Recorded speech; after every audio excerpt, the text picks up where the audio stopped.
Hola, ¿cómo están? Espero que bien y siguiendo con los recaudos y cuidados del caso y esperando que esta situación no se prolongue demasiado tiempo, aunque en verdad parece un exceso de optimismo, tal como están las cosas. Bueno, en las primeras décadas del siglo pasado, a los presos les ponían un uniforme a rayas blancas y negras. Bueno, yo tengo hoy una remera, una sudadera o como se llama en cada uno de esos países, a rayas blancas y negros, a modo de metáfora de esta situación de media prisión, si se quiere. Bueno, bromas aparte, hoy quiero compartir con ustedes algunas referencias a una cuestión que fue uno de los debates más interesantes que hubo en América Latina en la década de 1960. En realidad, más o menos 10 años entre 1965 y 1974 o 75. El debate sobre el carácter que tuvo la colonización ibérica en América. El debate si fue capitalista o feudal. Una discusión que vale la pena recordar por varias cuestiones, pero además, antes de entrar en ella, quería significarles, señalar una cuestión bien relevante que ayuda a entender mejor ese debate y tal vez algunos otros. Y es que las ciencias sociales latinoamericanas, desde que se constituyeron, lo fueron como en un entramado directo con el contexto o con la situación de cada una de las sociedades. Quiero decir, es más, cuando en el siglo XIX todavía no había ciencias sociales, o por lo menos no tenían las características que tienen ahora, al menos en América Latina, donde siempre vinieron con algún retraso respecto del centro de producción de las mismas, que fue básicamente Europa Occidental y en menor medida Estados Unidos. Cuando uno revisa la literatura del siglo XIX latinoamericano, encuentra que buena parte de ella ha sido producida por hombres que tuvieron un fuerte compromiso político. Algunos de ellos incluso llegando a altos cargos de gestión, a altos cargos ejecutivos. Quizás un caso paradigmático sea el del argentino Domingo Faustino Sarmiento, cuyo libro Facundo, Civilización o Barbarie, es en realidad una expresión genuina del pensamiento social de la época. No lo podríamos llamar ciencia social, porque de hecho no lo fue, no lo era, y porque estas ciencias estaban recién en proceso de constitución. Es un texto de mediados de la década de 1840. Es una radiografía de lo que por entonces era la Argentina, o de las provincias unidas del Río de la Plata, que pensado en una clave de acción política. Sarmiento era un político centralista, unitario como se llamaba en Argentina, opuesto a los federales o a los confederales. Y en ese libro trazaba una radiografía de lo que a su juicio era la sociedad argentina y preconizaba ciertas posiciones políticas. Bueno, es un texto paradigmático, pero no único. Cuando uno revisa, reitero, la literatura latinoamericana del siglo XIX, encuentra con que efectivamente hay muchos de estos casos, expresiones de pensamiento social pensados como un elemento clave para la realización de la lucha política. Y esa característica es inicial, esa característica casi diría congénita del pensar social sobre América Latina, se trasladó a las ciencias sociales. Cuando las ciencias sociales aparecieron en América Latina y sobre todo cuando se profesionalizaron e institucionalizaron, cosa que ocurrió a mediados del siglo XX, esta relación estrecha entre pensar la sociedad para pensar y para hacer política se mantuvo. Y entonces uno revisa, y esto se prolongó durante toda la segunda mitad del siglo pasado y se perdió después. Se perdió en los 90 y mucho más en lo que va de este siglo, donde esta relación ya no es tan directa o no lo es tanto entre pensar las sociedades desde el punto de vista científico-social para actuar políticamente. Y esto es en buena medida el resultado de la destrucción o el fuerte erosionamiento del pensamiento crítico latinoamericano después de las dictaduras institucionales de las Fuerzas Armadas y del fuerte avance ideológico de eso que se llama neoliberalismo. Si uno revisa los grandes temas de las ciencias sociales latinoamericanas, encontrará con que podemos decir hacia los 50, 60, el gran tema de debate fue la cuestión del desarrollo, el desarrollo, subdesarrollo, y esto en consonancia con lo que pasaba en el mundo, en realidad, porque terminada la Segunda Guerra Mundial y en el periodo de la llamada Guerra Fría, básicamente el enfrentamiento entre Estados Unidos y la por entonces Unión Soviética, puso de relieve algunas cuestiones fundamentales, entre ellas esta, el desarrollo que tenía que ver con la reconstrucción de Europa y de Japón, destruidos por la guerra, pero también, poco tiempo después, esto es más claro en los años 60, por el proceso de descolonización en Asia y sobre todo en África. El desarrollo fue entonces puesto en el centro de la cuestión. Para los países del sur se trataba más bien del subdesarrollo, expresión que apareció en la época, que ahora prácticamente no se usa o no tiene el nivel de trascendencia que tenía en la época, suele ser reemplazado por países emergentes y no quiere decir lo mismo. Las palabras nunca son inocentes y menos en ciencias sociales. El debate sobre el desarrollo fue un debate que en el plano internacional, en el plano planetario, era de alguna manera la contraposición entre el desarrollo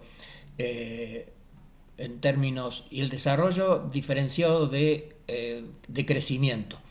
que son dos expresiones que se utilizaban mucho en la época, apareció muy claramente, por ejemplo, en los congresos de historia económica, en el de Roma en 1955, en el de Estocolmo poco después. El crecimiento es un concepto que remite a el incremento cuantitativo de indicadores económicos.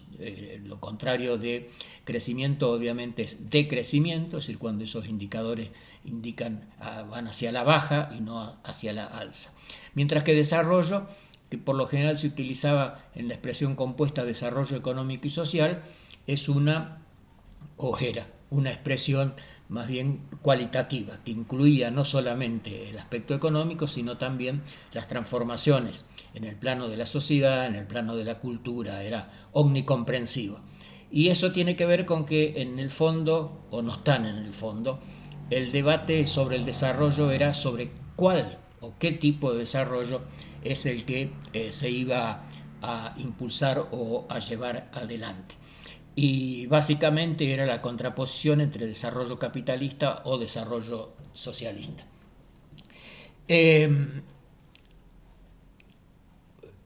Por esos años hubo un pequeño libro, pequeño por la extensión, de Walt Whitman Rostow, un economista norteamericano que fue asesor del Departamento de Estado, que escribió un libro que tuvo un impacto muy fuerte en el debate sobre la cuestión del desarrollo, Etapas del crecimiento económico. En ese libro Rostow señalaba que la humanidad había atravesado una serie de etapas hasta llegar a un punto que él llamó el take-off, el despegue, a partir del cual las sociedades, como su nombre lo indicaba, despegaban, se insertaban en las etapas del crecimiento y del desarrollo económico. Para Rostow esas etapas eran prácticamente de cumplimiento obligatorio. Fue objeto de mucho debate, mucha gente lo aceptó obviamente, pero sobre todo experimentó críticas muy fuertes, entre otras cosas por el carácter mecánico que tenía, y en el otro por dejar de lado las diferentes historicidades, las diferentes temporalidades, y sobre todo una cuestión clave que era la de la relación asimétrica entre los países centrales y los países de la periferia capitalista, que luego serán denominados como países dependientes, y que hasta entonces habían recibido, sobre todo en el interior del movimiento socialista, del movimiento comunista internacional, la caracterización de países semicoloniales. Ahora, es un libro que, mirado hoy a la distancia, solo valdría la pena leerlo si uno quiere hacer una arqueología del conocimiento económico y de historia económica de esos años. Es un libro que tuvo un impacto efímero, coyuntural, y hoy no sé si alguien lo puede reivindicar. Pero a mí lo que me parece más significativo del libro de Rostow es la bajada del título, o el subtítulo, si ustedes quieren: Un manifiesto no comunista. Y ahí estaba claro que el opúsculo, el pequeño libro de Rostow, era un libro de combate, un libro dirigido en contra de las estrategias de desarrollo económico socialista que en América, y no solo en América Latina, se había acrecentado por el papel y el impacto de la Revolución Cubana. El debate, el estudio, la cuestión del desarrollo llevó a una discusión en el interior de las ciencias sociales latinoamericanas, una discusión que en realidad empezó en el seno de la CEPAL, de la Comisión Económica para América Latina y el Caribe, y dentro de la CEPAL específicamente en el ILPES, del Instituto Latinoamericano de Planificación Económico y Social. La CEPAL estaba dirigida en ese momento por Raúl Prebisch, un economista argentino, que había sido un economista importante de fuste en los años 1930 en relación a los gobiernos conservadores de Argentina, que cuando se produjo el golpe militar que derrocó al gobierno de Juan Domingo Perón en 1955, fue consultor del gobierno dictatorial instaurado entonces, y presentó un plan de reactivación industrial.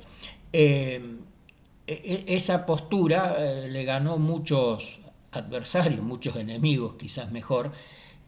pero hay que decir, en honor a la verdad, que el pensamiento de Prebisch viró fuertemente hacia posiciones que claramente se pueden instalar dentro del pensamiento crítico, aunque algunos no compartamos todas sus posiciones. Pero en todo caso tenía una visión del capitalismo que, sin ser una postura desde el socialismo, desde el marxismo, no dejaba de ser crítica. Prebisch, como secretario ejecutivo de la CEPAL, impulsó la creación del ILPES, este organismo que es dedicado a pensar, a reflexionar sobre las sociedades latinoamericanas, y puso a su frente a José Medina Echavarría. Medina Echavarría era un sociólogo español, republicano, que debió exiliarse en México a la caída de la República y la instauración de la dictadura franquista. En México cumplió una función intelectual muy importante y, entre otras cosas, fue el traductor del alemán al castellano de Economía y Sociedad, el clásico libro de Max Weber. Lo que finalmente fue una gran ventaja para las ciencias sociales latinoamericanas, que pudieron conocer la obra de este importante autor mucho antes que los sociólogos norteamericanos, que cuando lo conocieron a través de la traducción adecuada a su postura hecha por Talcott Parsons. Medina Echevarría, cuando se trasladó, la CEPAL tenía y tiene sede en Santiago de Chile, el ILPES también, y ahí se trasladó Medina Echevarría, y el ILPES se convirtió en una especie de refugio intelectual de muchos científicos sociales latinoamericanos que debieron abandonar sus países por la instauración de dictaduras. Esto fue por persecuciones políticas.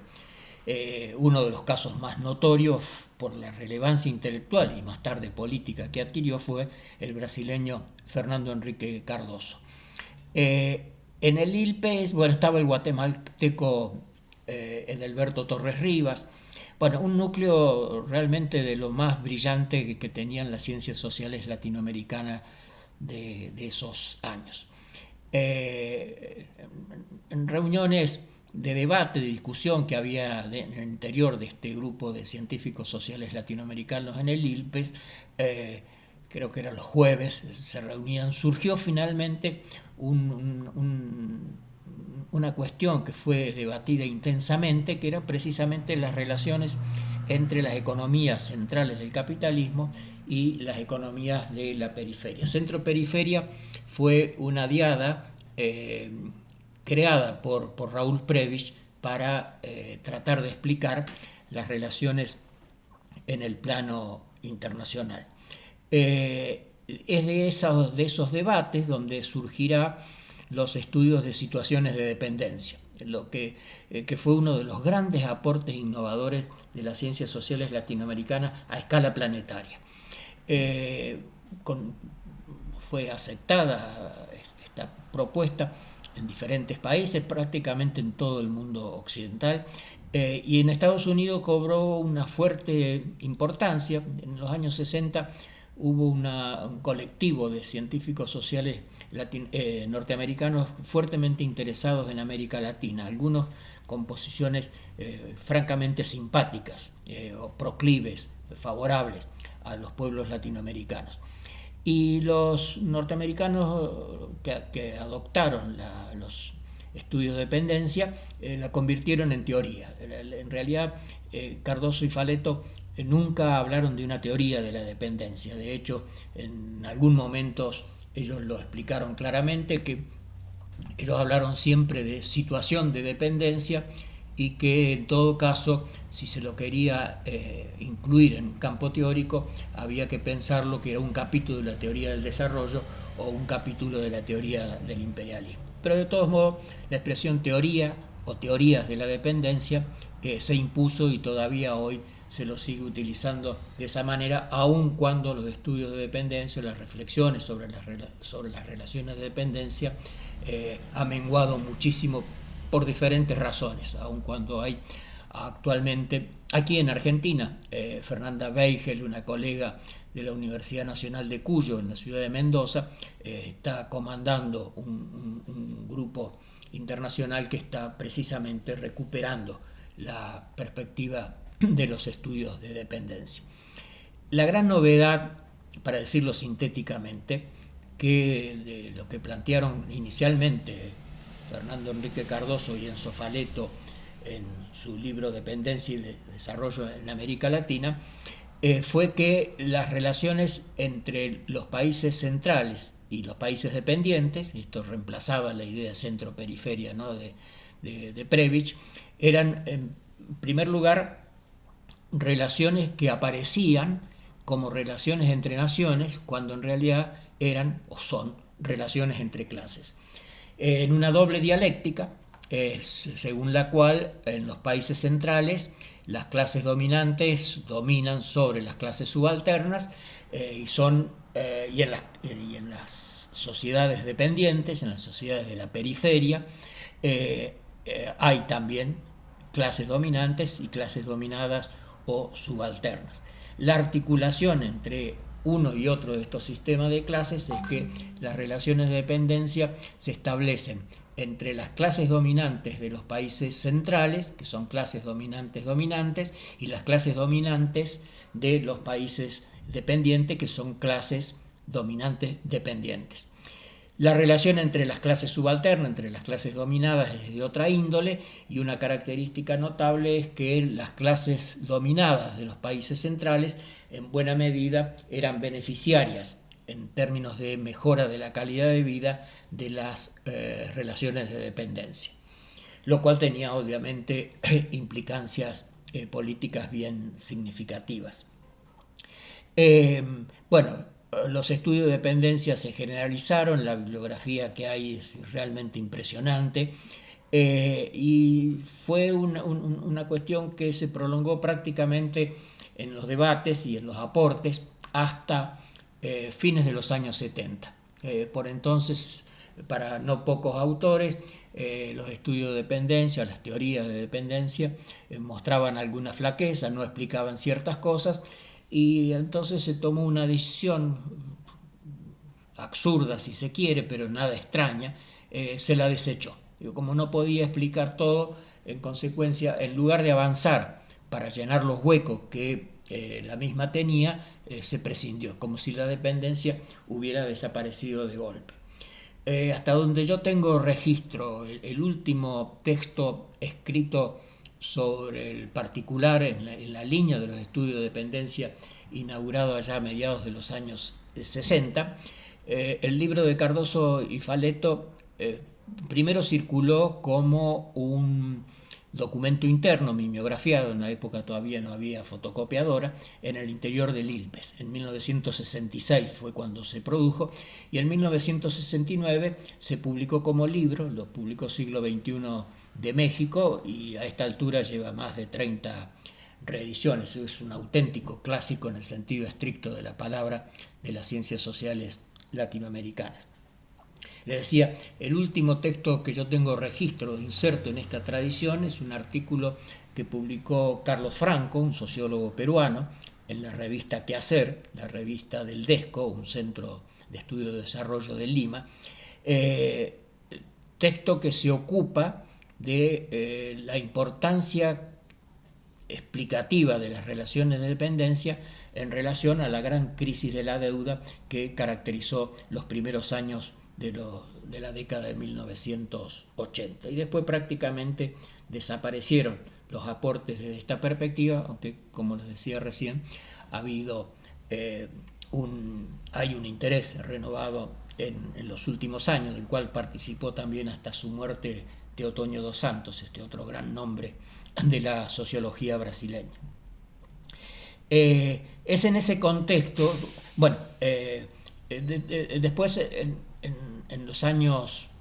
1970, sobre todo a finales de la década y durante todos los años 80, el gran tema de debate y de reflexión en el interior de las ciencias sociales latinoamericanas fue el Estado. Esto comenzó allá por 1977, en ese sentido jugó un papel muy importante el Consejo Latinoamericano de Ciencias Sociales y su grupo de trabajo, Estudios sobre el Estado, motorizado por Guillermo O'Donnell, y que llevó a la realización de un gran congreso en México, en ese año 77, donde se presentaron una enorme cantidad de ponencias que después fueron recogidas en 2 voluminosos tomos de la Revista Mexicana de Sociología, que es una buena síntesis de cómo estaba planteado el debate inicial. Y en los años 80 y 90 el gran tema de debate de las ciencias sociales fue la democracia. La democracia y luego las transiciones de las dictaduras a las democracias. El debate sobre la democracia fue alentado otra vez por Claxo, por la Secretaría Ejecutiva de Claxo, en ese entonces a cargo de Francisco Delitzsch, un sociólogo argentino, que convocó a una conferencia regional sobre condiciones sociales de la democracia que se realizó en San José de Costa Rica en octubre de 1978. Yo en ese momento era parte de la Secretaría Ejecutiva de Claxo, y es un debate que desde sus inicios pude seguir con cercanía y detenimiento, que fue un debate que instaló la convocatoria a la asamblea, a la conferencia en San José, instaló este debate que rápidamente se propagó por toda América Latina, en buena medida porque se insertaba en una reflexión que en general había sido escaso, había sido ajena a la tradición de las ciencias sociales latinoamericanas y muy especialmente a la tradición inserta de una manera u otra en el marxismo, donde la cuestión de la democracia era planteada en términos generales como la diferencia entre la democracia formal, la democracia burguesa, capitalista o liberal, y la democracia genuina, auténtica, real, era la democracia socialista, que era algo pensado hacia el futuro, pero sobre el cual no se decía nada. Es decir,